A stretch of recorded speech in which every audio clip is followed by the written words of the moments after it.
ළමයි ආයුබෝවන් කියලා පිළිගන්න ඔයාලා අද වැඩසටහනටද අද වැඩසටහනේ වෙන්නේ මූලික සටහන් පොත් ගැන දැනුමක් හැඳින්වීමක් කරන්න තමයි මම සූදානම් වෙන්නේ.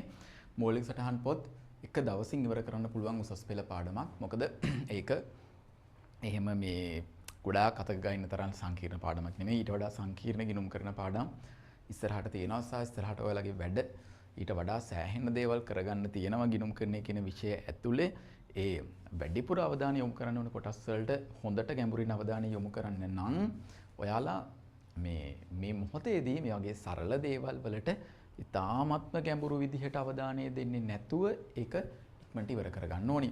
එතකොට මූලික සටහන් පොත් ටික එක දවසකින් එහෙම නැත්නම් සාමාන්‍යයෙන් පැය දෙකකින් වගේ වැඩේ ඉවර කරගන්න තමයි මේ හදන්නේ. ඉතින් මම හිතනවා මේක එහෙම මොනම් හරි නොතේරෙන දෙයක් තියෙනවා නම් ඒක අහන්න ඒක මම ආපහු කියලා දෙනවා. එතකොට මම හිතන්නේ හැම නොතේරෙන දෙයක් එයි කියලා මේක මූලික සටහන් පොත් කියන පාඩම එහෙම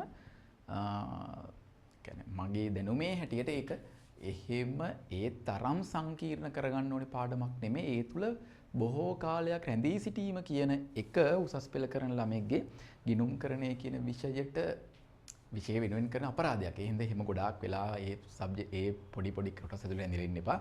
අපි බලමු මූලික සටහන් පොත් ටික අර අපේ භාෂාවෙන්ම කියනවා නම් දඩ බඩ ගාලා වැරටි ඉවර කරගන්න ලොකු දෙයක් නැහැ. පොඩි දේවල් තියෙන්නේ. කිසිම දෙයක් ලොකුවට ගන්න යන්න එපා. මේවා ලොකුවට ගත්තාම වැඩ අමාරුයි.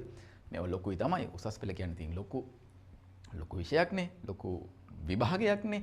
එතකොට මේ විභාගයේ ඇතුළේදී මේක ලොකු විභාගයක්, ලොකු තරගයක් තියෙන විභාගයක්. ඒක ඇත්ත. ඒ වුණාට මේ පොඩි පාඩම් ලොකුවට ගන්න යන්න එපා. පොඩි පාඩම් පොඩියටම తీරනන්න පොඩි ප්‍රශ්න ඕනවට වඩා ලොකු කරගන්න යන්නත් එපා. සිම්පල් ඉගෙන ගන්න තියෙන දේවල් සිම්පල් ඉගෙන ගන්න. ගැඹුරින්ම හදාරන්න තියෙන දේවල් ගැඹුරටම හදාarලා දැනුම වැඩි කරගමු. ඒවට වැඩිපුර කාලයක් වියදම් කරන්න නම් මේ වගේ පොඩි දේවල් වලට ලොකුවට ටයිම් එක වේස්ට් කරන්න, කාලේ නාස්ති කරන්න ලෑස්ති වෙන්න එපා. අපි ටක් කාලේ වැඩේ බලමු මොනවද අපිට කරන්න පුළුවන් කියලා. අංක 1 අපිට බලන්න තියෙන මූලික සටහන් පොත්වල පළවෙනියටම අපිට හම්බ වෙනවා මුදල් ලැබීම් ජර්නලයයි මුදල් ගෙවීම් ජර්නලයයි. හරිනේ. මුදල් ලැබීම් ජර්නලයක් අපිට හම්බ වෙනවා. මුදල් ගෙවීම් ජර්නලයක් හම්බ වෙනවා. හරියම සරලයි මේ දේවල්. සරලයි කියලා කියන්න තරම් ඒ කියන්නේ කියන්න තරම් සරලයි. මුදල් ලැබීම් ජර්නලයයි. හරිද? මුදල් ලැබීම් ජර්නලයයි මුදල් ගෙවීම් ජර්නලයයි. මුදල් ලැබීම් ජර්නලය මුදල් ගෙවීම් ජර්නලය එකක තමයි මුදල් ලැබීම් ජර්නලය. අනිත් එකේ මම දානවා. අනිත් ටේබල් එකට දාන්නම්. අනිත් එකේ මුදල් ගෙවීම් ජර්නලය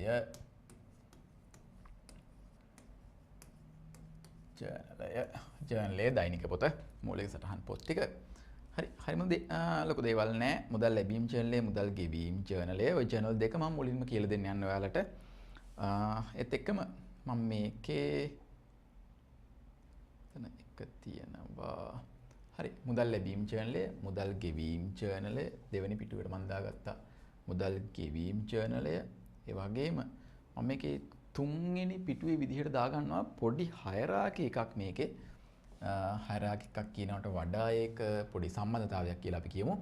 සම්බන්ධතාවයේ පෙන්වන දේවල් ටිකට මම පොඩි දෙයක් දාගන්නවා. මම ඒක ඉක්මනට කරන්න. ඒකේ වෙන්නේ මෙන්න මෙහෙම එකක්. හරි. ඒකේ වෙන්නේ මෙන්න මෙහෙම කතාවක්. ඒ කියන්නේ ව්‍යාපාරයකට මේක තමයි ඔයාලා ගත්තම කියන නෝට් එක වෙන්නේ. ව්‍යාපාරයකට මුදල් ලැබීමක් මුදල් ලැබීම කියලා කියන්නේ මුදල් වෙන්නත් පුළුවන්, ඒක චෙක් පතක් වෙන්නත් පුළුවන්. සරලව අපි කියමු මුදල් ලැබීමක් කියලා.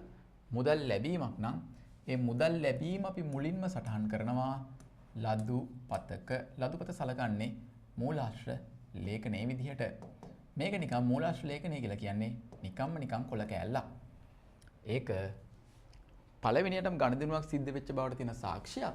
හැබැයි මේක ඕනෑම වෙලාවක නැති වෙන්න පුළුවන්. ඉරිල යන්න පුළුවන්, හුළඟ යන්න පුළුවන්, හදපු කෙනාගේ අතින් නැති වෙන්න පුළුවන්. එහෙම වෙන්න පුළුවන් කොළ කෑල්ලි තමයි මේ අපි මූලාශ්‍ර ලේඛන නැත්නම් ප්‍රභව ලිපි කියලා කියන්නේ. මුදල් ලැබීම සටහන් කරන්නේ ලදුපතේ. මේක හරියම ලේසි දෙයක්.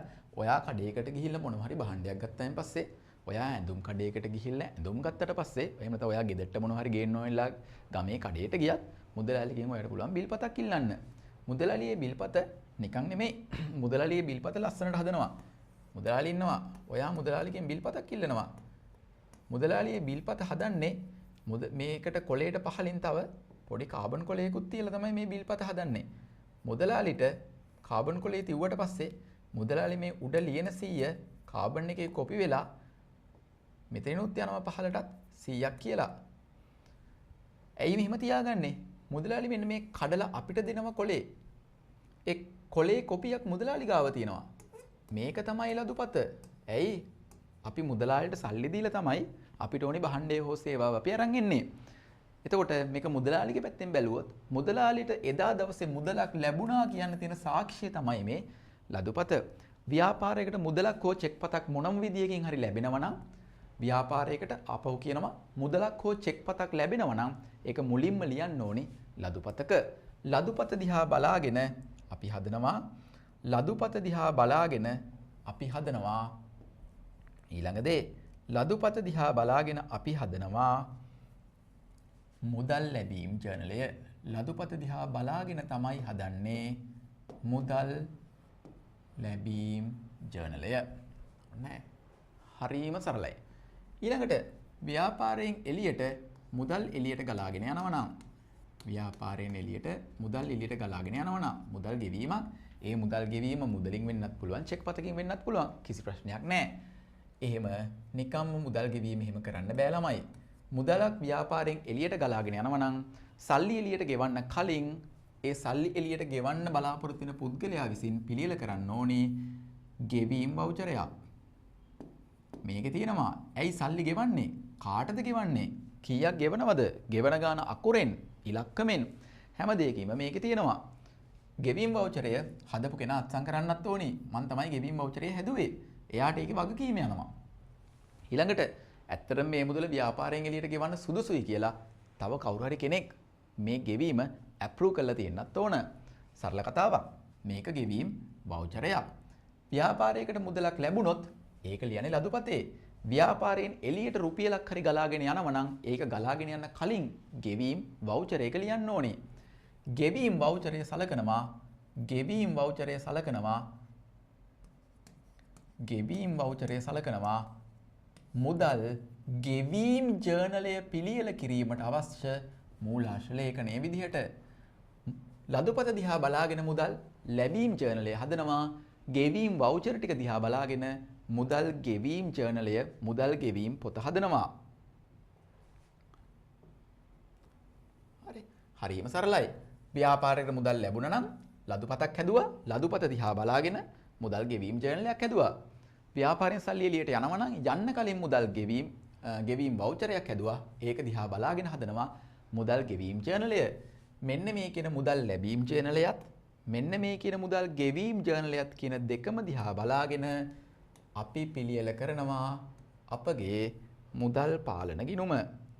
මේ කියන දෙකම දිහා බලාගෙන අපි පිළියෙල කරනවා අපේ මුදල් පාලන ගිණුම.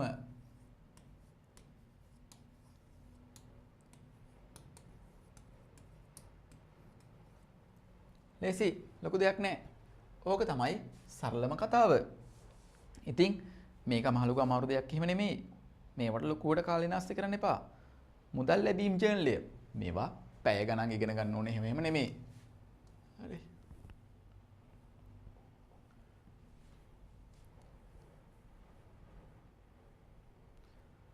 හරි. මුදල් ලැබීම් ජර්නල් එක ආකෘතිය ගැහුවා. මුදල් ලැබුණු දිනය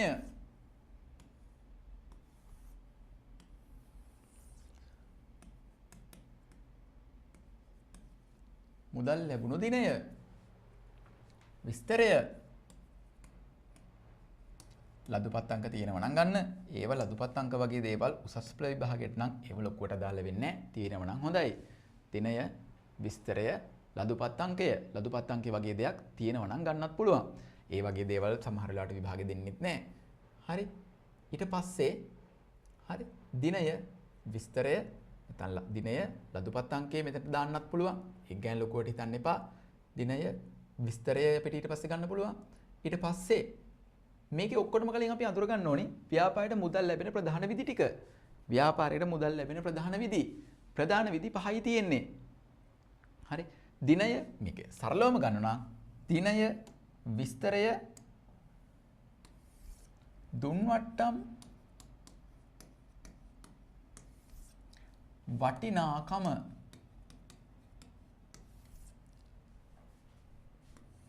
ලැබීම් විශ්ලේෂණය විදිහට විශ්ලේෂණ තීරු 5යි.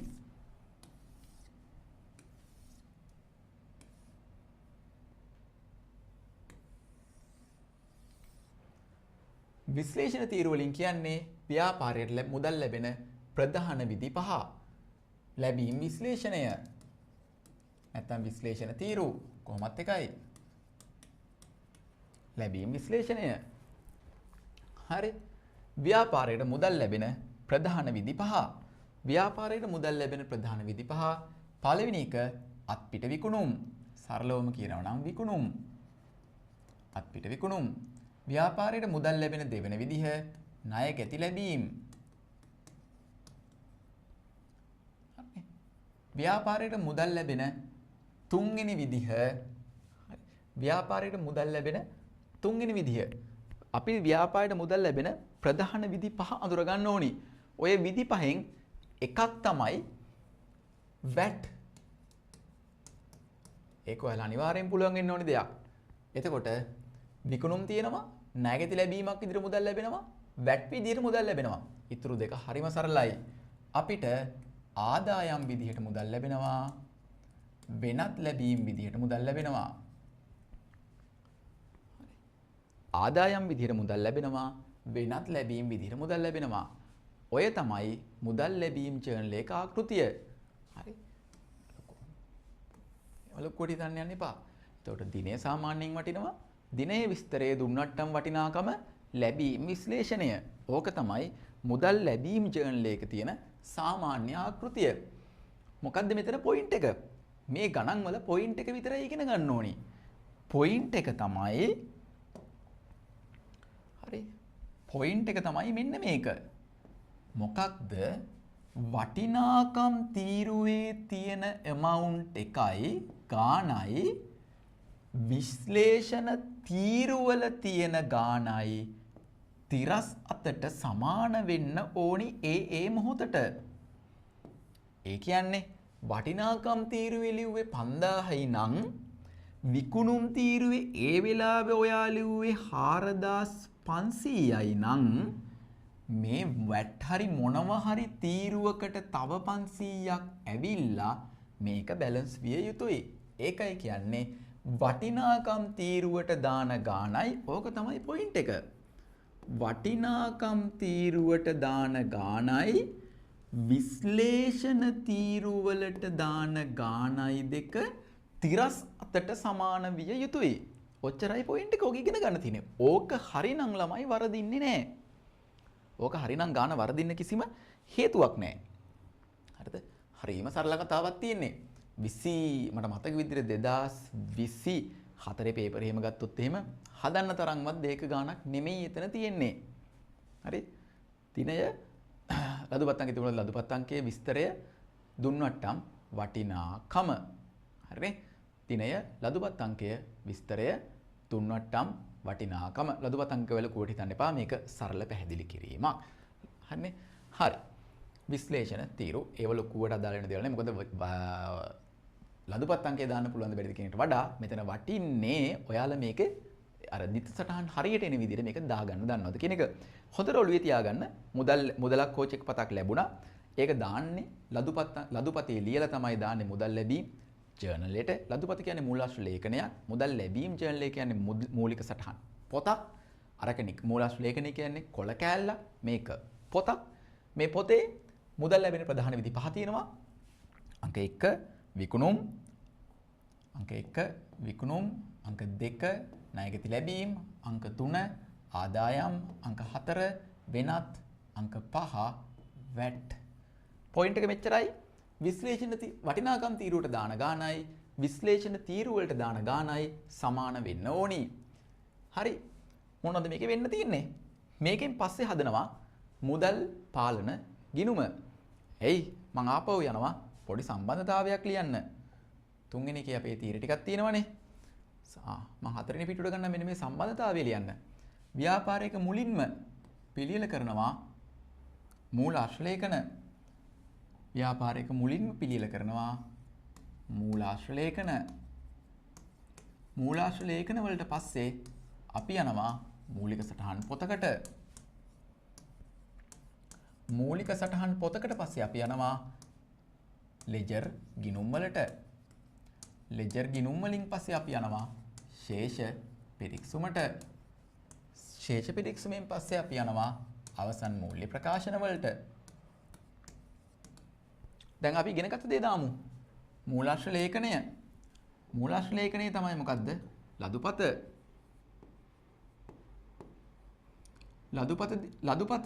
ලදුපත දිහා බලාගෙන හැදුවා මුදල් ලැබීම් ජර්නලය. ඊළඟ මූලාශ්‍ර ලේඛනය ගෙවීම් වවුචරය. ගෙවීම් වවුචරය දිහා බලාගෙන හැදුවා මුදල් ගෙවීම් ජර්නලය. අපි ඊළඟට හදමු. මුදල් ලැබීම් ජර්නලය දිහා බලාගෙන ඒ වගේම එහෙම වුණෙත් නැහැ. මේ දෙකම දිහා බලාගෙන අපිට හදන්න පුළුවන් ලෙජර් ගිණුම. ඒ තමයි මුදල් පාලන ගිණුම. ඒක තමයි මුදල් පාලන ගිණුම. හරිනේ? හරි. ලේසි. හරියම සරල දෙයක් තියෙන්නේ.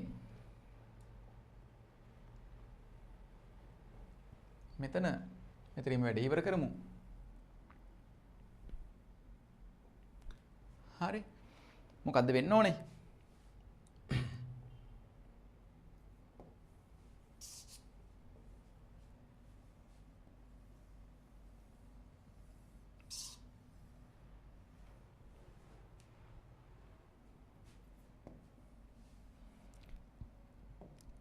හරිම සරල දෙයයි වෙන්න තියෙන්නේ.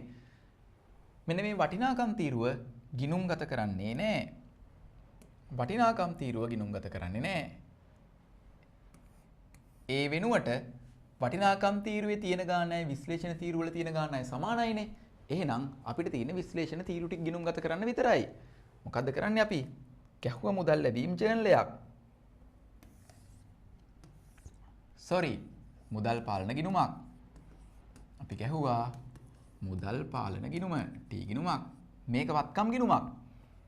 මුදල් ලැබෙන විදි. මුදල් ලැබෙනකොට මුදල් කියන වත්කම වැඩි වෙනවා. එහෙනම් මේ මුළු විකුණුම් තීරුවේම එකතුව මුදල් පාලන ගිණුමට හර වෙන්න ඕන. ඒක මොනවද? විකුණුම්. දෙවෙනි එක ණයගැති ලැබීම්. තුන්වෙනි එක ආදායම්. හතරවෙනි එක වෙනත්.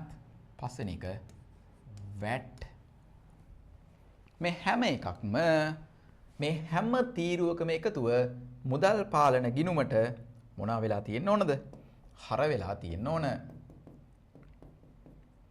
හැම තීරුවකම එකතුව මුදල් පාලන ගිණුමට හර වෙලා තියෙන්න ඕනේ. එහෙනම් මුදල් පාලන ගිණුම හරයි, විකුණුම් ගිණුම වැරයි.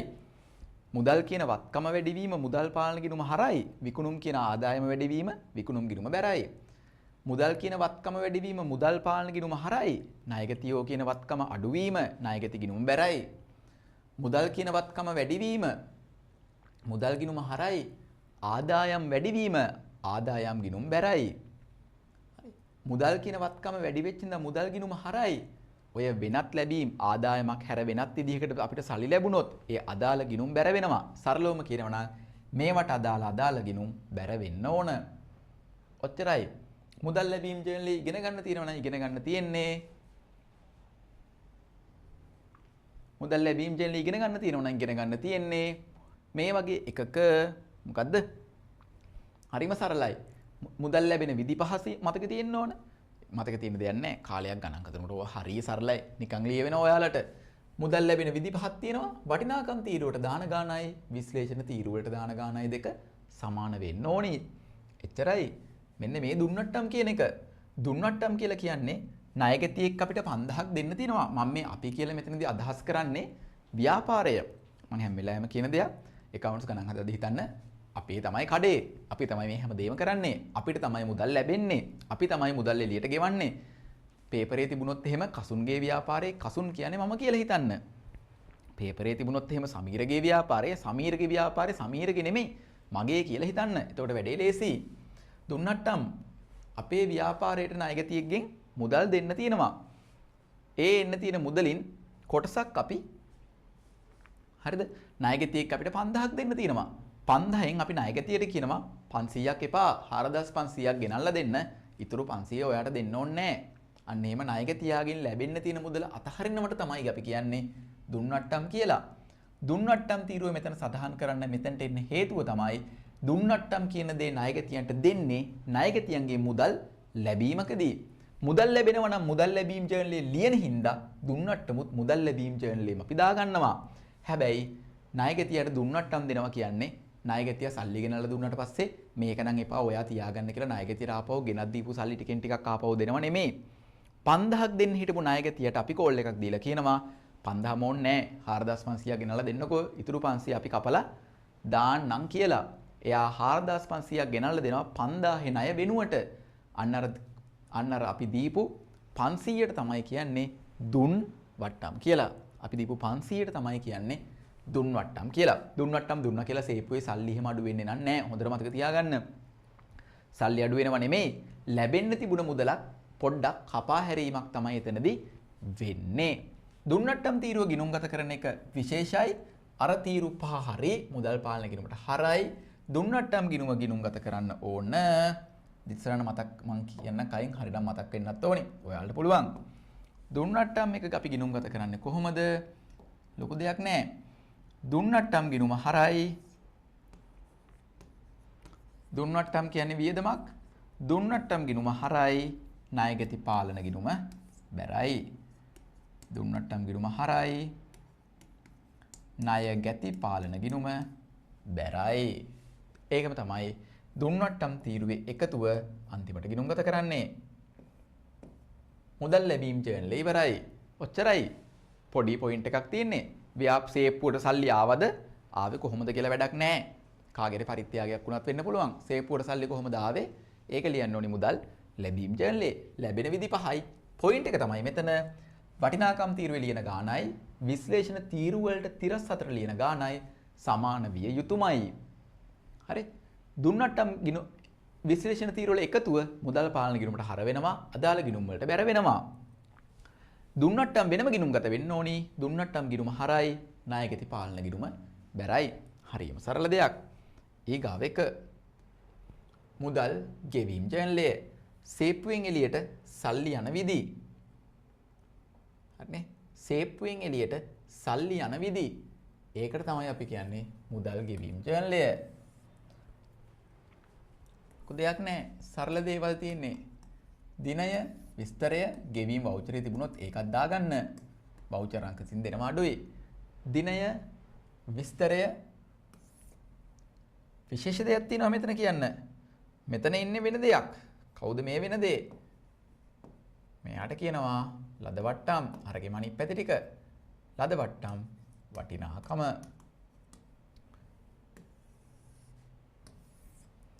ඊට පස්සේ අර වගේමයි.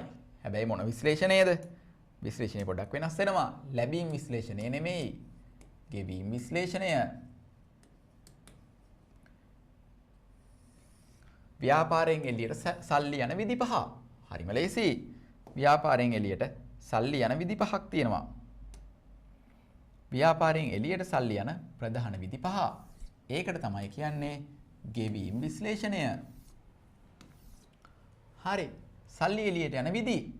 පළවෙනි එක අත්පිට ගැනුම්. දෙවෙනි එක ණය හිමි ගෙවීම. ඒ වගේමයි කොහේ ගියත් හම්බ වෙන වැට්. තව දේවල් දෙකයි. එකක් වියදම්. අනිත් එක වෙනත්. ඔන්න තියෙනවා සේප්පුවෙන් එළියට සල්ලි යන්න පුළුවන් විදි.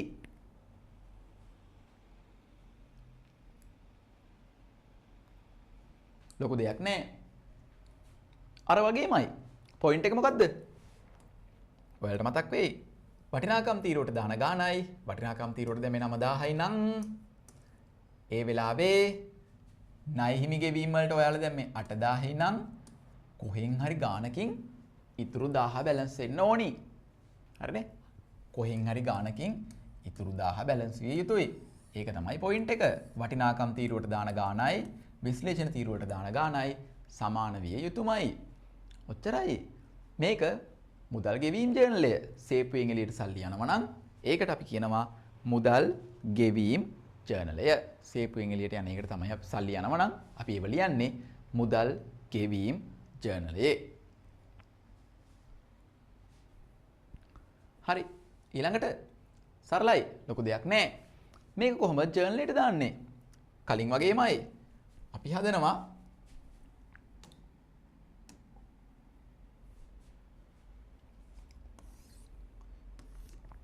හදනවා මුදල් ගෙවීම් මුදල් පාලන ගිණුම. හරි. සේපුවෙන් එළියට සල්ලි යන හැම වෙලාවකම අපේ මුදල් කියන වත්කම අඩු වෙනවා. ඒ හින්දා මෙන්න මේ විශ්ලේෂණ තීරු පහේ එකතුන් ටික මුදල් පාලන ගිණුමට බැර වෙන්න ඕනි. මොනවා කියලාද? පළවෙනි එක කැණුම්, දෙවෙනි එක ණය හිමියෝ, තුන්වෙනි එක වියදම්, හතරවෙනි එක වෙනත්, පස්වෙනි එක වැට්. සේපුවෙන් සල්ලි යන හින්දා මෙන්න මේ හැම තීරුවකම අවසාන එකතුන් ටික මෙන්න මේ විදිහට මෙතනට ඇවිල්ලා තියෙන්න ඕන. මේ හැම එකකම අවසාන එකතුන් ටික මුදල් පාලන ගිණුමට බැර වෙන්න ඕන. අදාළ ගිණුම් වලට අදාළ විදිහට හර වෙන්න ඕන. ඒක තමයි මේක එහෙම තමයි සිද්ධ වෙන්නේ. හේතුව මුදල් එළියට යන හැම වෙලාවකම අපේ මුදල් කියන වත්කම අඩු වෙන හින්දා. එච්චරයි. වටිනාකම් තීරුව ගිණුම්ගත කරන්නේ නෑ. මොකද වටිනාකම් තීරුව ගිණුම්ගත කරත් එකයි, විශ්ලේෂණ තීරු ටික ගිණුම්ගත කරත් එකයි. ලද වට්ටම් කියලා කියන්නේ අර දුන්න වට්ටම් වල අනිත් පැත්ත. අපි ණය හිමියෙක්ට සල්ලි දෙන්න තියෙනවා.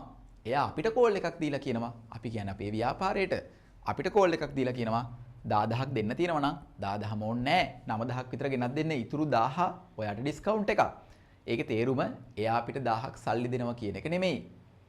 අපි ණය හිමියාට 10000ක් දෙන්න තිබුණා. ණය හිමියා අපිට කිව්වා 9000ක් දුන්නාම ඇති කියලා. ඉතුරු 1000 ණය හිමියා අපෙන් අතහැරියා. ඒකට තමයි අපි කියන්නේ ලද වට්ටමක්. ණය හිමියා අතහැරියා. අපිට ඩිස්කවුන්ට් එකක් හම්බ වුණා. ඒකට අපි කියනවා ලද වට්ටමක් කියලා. ඇත්තටම කියනවා නම් මේක අපිට වාසියක්. 10000ක් දෙන්න තිබිච්ච ණය 9000ක් දීලා ණයෙන් නිදහස් වෙන්නම පුළුවන්. අර 1000කින් අපිට වාසියි. හැබැයි 1000කින් මුදල් ලැබුණේ එහෙම නැහැ. අපි සල්ලි ගිනින් අපි ණය හිමියන්ට 10000ම ගිහින් දුන්නාම අනේ 1000ක් එපා කියලා ආපහු අපිට 1000ක් දුන්නා එහෙම නෙමෙයි. හොඳට මතක තියාගන්න. ලද වට්ටම් ගිණුම් ගත කරන්නේ තව විදිහකට. ලද වට්ටම් ඩබල් එන්ට්‍රිය. ඒකත් පුළුවන් වෙන්න ඕනේ හොඳට. හරි.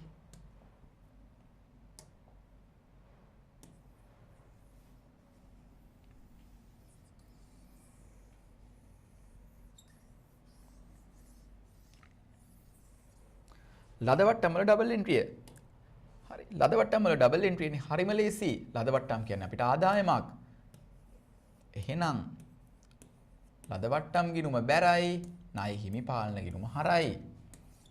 ලද වට්ටම් ගිණුම බැරයි, ණය හිමි පාලන ගිණුම හරයි. ඔය තමයි ලද වට්ටම් ගිණුම් ගත කිරීමේ දිත්ත සටහන. අභ්‍යාස කරන්න ඕනේ.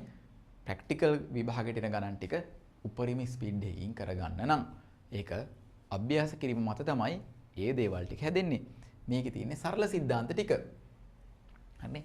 ඔය තමයි මුදල් ලැබීම් ජර්නලය සහ මුදල් ගෙවීම් ජර්නලය. මේකේ ලොකු දෙයක් නෑ. ඇත්තටම කියනවා නම් එහෙම නාස්ති කර ඒකම ගොඩාක් වෙලාව වියදම් කරලා කරගන්න ඕන, ගොඩාක් වෙලාව කැප කරලා මේව ඉගෙන ගන්න ඕනේ කියලා දෙයක් නෑ. මුදල් ලැබෙනකොට මුදල් පාලන ගිණුමට හර වුණා. මුදල් ගෙවනකොට මුදල් ගෙවීම් ජර්නලය හරහා මුදල් පාලන ගිණුම බැර වෙනවා. දුන්නට්ටම් ගිණුම්ගත වුණා අර පැත්තෙන්. දුන්නට්ටම් ගිණුම හරයි, ණයගැති පාලන ගිණුම බැරයි. ලද වට්ටම් ගිණුම්ගත වෙනවා. ලද වට්ටම් ගිණුම බැරයි, ණය හිමි පාලන ගිණුම හරයි. දුන්නට්ටම් කියන්නේ අපි ණයගැතියෙක්ට කෝල් කරලා කියනවා ඔක්කොම සල්ලි ටික එපා. ටිකක් දුන්නාම ඇති. ඉතුරු ටික ඔයාට වට්ටමක් දෙන්නම්. ඒකට තමයි කියන්නේ දුන් වට්ටම්. සල්ලි ගිහින් දෙනව නෙමෙයි. ලද වට්ටම් කියන්නේ අපිට අපේ ණය හිමියෙක් කතා කරලා කියනවා ඔක්කොම සල්ලි ඕනේ නැහැ. ඔයා ටිකක් ගෙනත් දෙන්න. ඉතුරු ටික ඔයාට ඩිස්කවුන්ට් එකක් දෙන්නම්. අපිට වාසියක් වෙනවා. අපි ඒකට කියනවා ලද වට්ටම් කියලා. මේ දෙකම ඇති වෙන්නේ ණයගැතියන්ගෙන් මුදල් ලැබීමේදී හා ණය හිමියන්ට මුදල් ගෙවීමේදී. හරි. ඔය තමයි මුදල් ලැබීම් ජර්නලය සහ මුදල් ගෙවීම් ජර්නලය සටහන් කිරීමයි ඒකත් එක්කම මොනවා කිරීමද? ගිනුම්ගත කිරීමයි. මොනවද ඔළුවේ තියෙන්න ඕන දේවල්? හරිම සරල කතාවක්. ඔළුවේ තියෙන්න ඕන දේවල් මොනවද මේකේ? මුදල් ලැබුණොත් ලියන්නේ ලදුපතේ. ලදුපත දිහා බලාගෙන හදනවා මුදල් ලැබීම් ජර්නලය. ජර්නලය දිහා බලාගෙන හදනවා මුදල් පාලන ගිණුම. මුදල් ගෙවීම් ජර්නලය.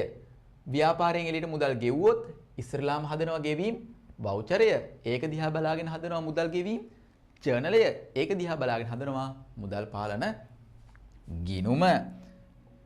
ඊළඟ සටහන මූලාශ්‍ර ලේඛන වලින් මූලික සටහන් පොත් වලට යනවා. පොත් වලින් ලෙජර් ගිණුම් වලට යනවා. ලෙජර් ගිණුම් වලින් ශේෂ පිරික්සුම, ශේෂ පිරික්සුමෙන් අවසන් මූල්‍ය ප්‍රකාශන. ඕක තමයි මුදල් ලැබීම් ජර්නලය හා මුදල් ගෙවීම් ජර්නලය කියන දෙකේ අපිට ඉගෙන ගන්න තියෙන දේ. අපි ඊළඟ වීඩියෝ එකකින් බලමු කොහොමද ගැනුම් ජර්නලය, විකුණුම් ජර්නලය, ආපසු එවුම් ජර්නලය, ආපසු යැවුම් ජර්නලය කියන ඒවායි සරලවම ටට්ටක් ගාලා දාගන්න කියලා. ඉතින් හැමෝටම මේව ස්පීඩ් ඉගෙන ගන්න ඕන. මේක හරි සරල සිද්ධාන්තයක තියෙන්නේ. වැඩි කාලේ නාස්ති කරන දෙයක් නෑ. පොයින්ට් එක විතරක් මතක තියාගන්න. ටට්ටක් ගාලා අභ්‍යාසක වලට අභ්‍යාස කරන්න. අභ්‍යාස හරහා වේගය වැඩි කරගන්න මහන්සි වෙන්න. හරි. හැමෝටම ස්තුතියි.